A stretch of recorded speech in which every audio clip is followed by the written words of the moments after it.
नमस्कार दोस्तों, आज हम जानेंगे ऐसे एक बिज़नेस के बारे में जो पूरा साल चलता है, जिसमें कभी भी आपको मंदी देखने को नहीं मिलेगी, जिसकी डिमांड जो है वो 12 महीने रहती है। तो कौन-सा है वो बिज़नेस और कैसे शुरू करना है, चलिए जानते हैं।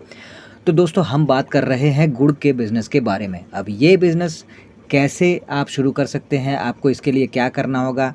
देखिए, गुड़ का बिज़नेस जो है वो आप कई तरह से कर सकते हैं। पहला तो आप गुड़ बनाने का बिज़नेस कर सकते हैं, दूसरा ये है कि गुड़ का होलसेल का बिज़नेस आप कर सकते हैं, तीसरा ये है कि गुड़ को आप रिटेल में बेचने का बिज़नेस कर सकते हैं। और सबके अपने-अपने प्रॉफ़िट मार्जिन होते हैं, सबके अपने-अपने इन्वेस्टमेंट होते हैं और तरीके अलग होते हैं।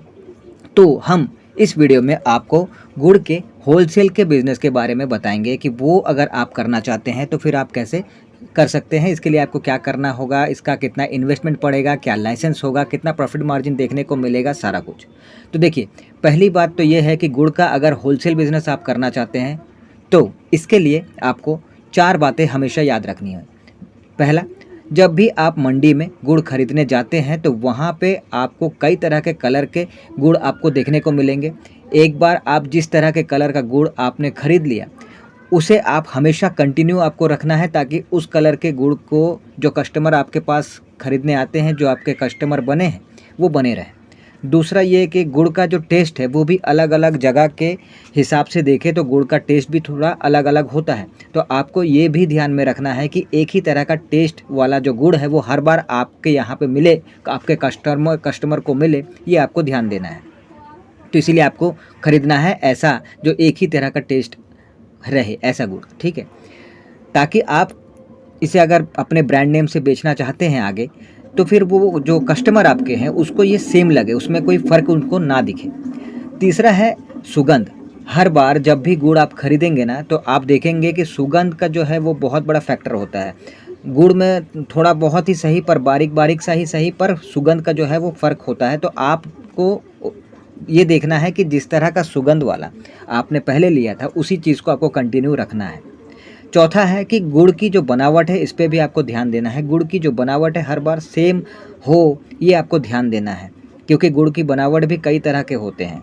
तो ये आपको ध्यान देना है।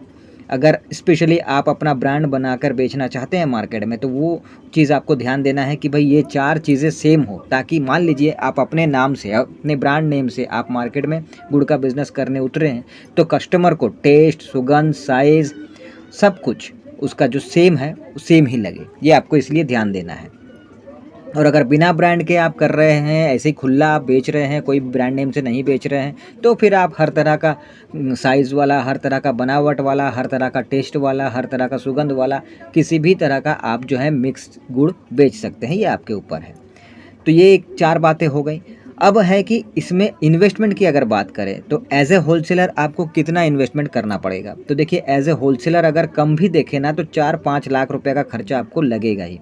क्योंकि होलसेलर के तौर पे आपको माल खरीदना है तो आपको 100, 200, 300 टन माल खरीदने से बचना होगा। ऐसा अगर आप करते हैं तो फिर उसमें आपको ट्रांसपोर्टेशन फ़ीस जो है वो बहुत ज़्यादा लगेगा। इसलिए आपको चाहिए कि कम से कम आप 12 टन माल जो है वो आप खरीदिए, जो कि आपके जो ट्रक में आएगा तो एक ही बार में आएगा, तो ट्रांसपोर्टेशन फ़ीस भी एक ही बार में आपको लगेगा। और ये एक जल्दी ख़राब होने वाला चीज़ भी नहीं है, तो आपको ज़्यादा नुकसान भी ऐसा नहीं है कि नुकसान देखने को मिलेगा। आप माल भी आपका बिक जाएगा और आपका कम ट्रांसपोर्टेशन फ़ीस में, कम पैसे में आपका माल भी आएगा, जो आपके लिए फ़ायदेमंद है। हाँ, ये है कि आपको कुछ बातों का ध्यान ये भी देना है कि जब आप जो है गुड़ खरीदारी करते हैं, तो गुड़ के बिज़नेस में उतरने से पहले ही आपको गुड़ के बारे में बहुत सारी बेसिक चीज़ें जो हैं वो आपको जान लेनी होंगी। जैसे कि भाई गुड़ कितने तरह के हैं, इनके कितने तरह की क्वालिटी है, किस किस तरह की क्वालिटी है। बहुत सारी चीज़ें होती हैं ना बिज़नेस में। अगर आप आ रहे हैं तो बिज़नेस में आपको उस बिज़नेस से जुड़ी पहले जानकारी जो है वो हासिल करनी होती है। तो आपको अगर बिना जानकारी के आप आइएगा इस बिज़नेस में, तो आपको नुकसान होगा। आपको जानना है कि भाई कितने तरह के क्वालिटी देखने को मिलते हैं गुड़ में, कितने तरह के मतलब बहुत सारी चीज़ें हैं जो आपको जाननी होती हैं। तो अगर आप इस फ़ील्ड में जो पहले से हैं, उनसे जानकारी अगर हासिल कर सकते हैं इसके बारे में, इस बिज़नेस के बारे में, तो बहुत अच्छी बात है। अगर कोई जानकारी आपको देता है, अगर इन केस कोई नहीं देता है, तो फिर आपको करना ये है कि भाई आपको किसी होलसेलर के पास में कुछ वक्त के लिए, कुछ महीनों के लिए अगर काम करने का मौका मिल जाए, तो वहाँ पे आप काम करते हुए अच्छा खासा नॉलेज जो है वो गेन कर सकते हैं, बहुत सारी जानकारी जो है वो इकट्ठा कर सकते हैं। तो ये आपको ध्यान देना है। अब देखिए, ये एक चीज़ है कि आपने अगर बिज़नेस करने का सोचा है, तो माल आपको ख़रीदारी जो करनी है, वो ऑनलाइन किसी से भी आप कॉन्टैक्ट कर लेते हैं घर बैठे-बैठे और माल आपने ख़रीद लिया, ऐसा आपको नहीं करना है। बल्कि आपको पर्सनली आप इंडिया में जहाँ से भी माल खरीद रहे हैं, लोकल मार्केट से खरीदिए या दूसरे किसी राज्य से खरीदिए, जहाँ से भी आप माल खरीद रहे हैं, उस पर्टिकुलर मंडी पे आपको जाना है, मार्केट पे आपको जाना है, वहाँ पे माल की क्वालिटी देखनी है, किस रेट पे मिल रहा है वो देखना है, आसपास और भी जो दुकानें हैं वो उनकी क्वालिटी क्या है, उनका रेट क्या है, बहुत सारी चीज़ें आपको देखनी होती हैं। वो सारा कुछ आपको देखना है, जानना है, परखना है, समझना है। उसके बाद कैलकुलेट करना है कि भाई कहाँ से लेने से मेरे लिए जो है वो ज़्यादा सुविधा होगा, ज़्यादा अच्छा होगा, जहाँ पे क्वालिटी भी अच्छी है, जहाँ पे रेट भी अच्छा है, चीज़ भी अच्छी है, तो जहाँ से लेने से मुझे जो है कम पैसे में सारी अच्छी चीज़ें मुझे मिल रही हैं, क्वालिटी भी अच्छा मिल रहा है, रेट भी अच्छा मिल रहा है, तो ये सब आपको देखना होता है। इसलिए ये सब देखने के बाद ही आप किसी एक दुकान से माल खरीद सकते हैं। लेकिन एक चीज़ मैं आपको बता दूं कि जब आप माल खरीदेंगे तो आपको दलाल की ज़रूरत पड़ेगी। अब कोई भी डील अगर आप करेंगे, देखा जाए इस तरह के मंडियों से, तो आपको दलाल की ज़रूरत पड़ेगी। आप अगर चाहते हैं कि बिना दलाल के करें तो वो संभव नहीं होता है, और दलाल के साथ ही अगर आप माल खरीदते हैं ज़्यादा फ़ायदा आपको होगा। वो इसलिए होगा क्योंकि दलाल के मतलब ज़रिए अगर आप माल खरीद रहे हैं तो ये है कि अच्छी डील आपको मिलेगी, अच्छा माल की जो क्वालिटी है, अच्छा जो रेट है, वो सब आपको मिलेगा, इस सब का श्योरिटी रहता है। तो इसीलिए दलाल की ज़रूरत आपको पड़ेगी। अब बात करते हैं कि भाई अगर इस बिज़नेस में आप आ रहे हैं होलसेलर के तौर पर, तो आपको प्रॉफ़िट मार्जिन कितना देखने को मिलेगा? तो देखिए, पर केजी 2 से 4 रुपए प्रॉफ़िट मार्जिन आपको देखने को मिलेगा, पर केजी, पर किलो, समझ रहे हैं? As a wholesaler. गुड़ की जो मंडियाँ हैं भारत में, वो कहाँ-कहाँ है अगर इसकी बात करें, तो देखिए महाराष्ट्र है, यूपी है, बिहार है, तमिलनाडु है, पंजाब है, आंध्र प्रदेश है, इन जगहों से आप ज़्यादा मात्रा में गुड़ जो है आप खरीदारी कर सकते हैं।